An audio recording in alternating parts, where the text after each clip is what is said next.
नमस्कार, मैं आर के सक्सेना, मास्टरमाइंड कोचिंग रीवा मध्य प्रदेश। और आज मेरे सामने आज का पेपर है दैनिक भास्कर, और उसमें एक सिविल जज मध्य प्रदेश सिविल जज 2022 के बारे में एक बहुत महत्वपूर्ण न्यूज़ है।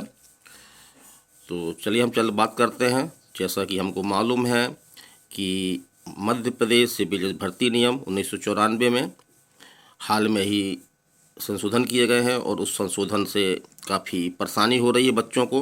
बहुत सारे बच्चे जो है फार्म भरने से वंचित हो रहे हैं। तो जैसा नियम में है कि एसटी, एससी और ओबीसी जो आरक्षित वर्ग के अभ्यर्थी हैं उनके लिए 50% नंबर फाइनल में आने आवश्यक हैं। और एक चीज़ और है इनमें कि एटीकेटी, तो एटीकेटी एक काफ़ी खतरनाक नियम बन चुका है।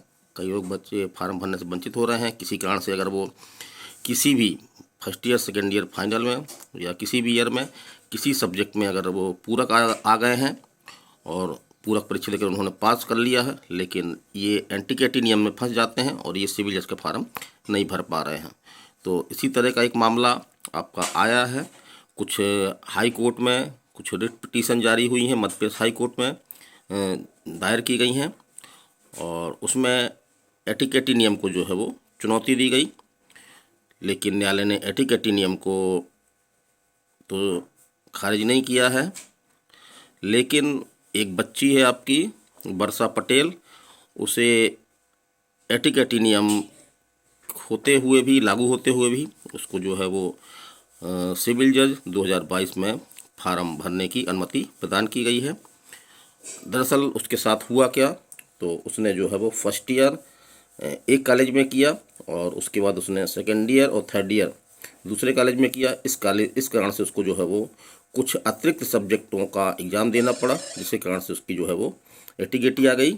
एटीकेटी तो न्यायालय ने उसको अनुमति दी है कि कॉलेज बदलने के कारण से एटीकेटी आई है, और ये अंतरिम आदेश है, अभी कोई फाइनल आदेश नहीं है।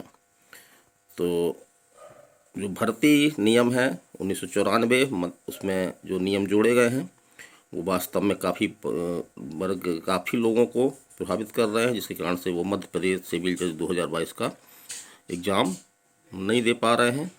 तो इस तरह के नियम थोड़ा समझ से परे हैं, और इस तरह के नियम नहीं होने चाहिए थे। तो हमारा प्रबुद्धजनों से यही अनुरोध है कि इस तरह से इस नियम को जो है वो संशोधित किया जाए, और क्योंकि इसके कारण से बहुत बड़ा वर्ग एग्ज़ाम देने से वंचित हो रहा है।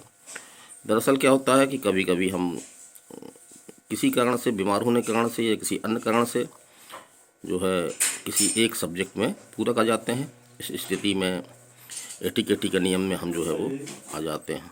चलिए अगले वीडियो फिर मिलते हैं नई जानकारी के साथ। नमस्कार, धन्यवाद।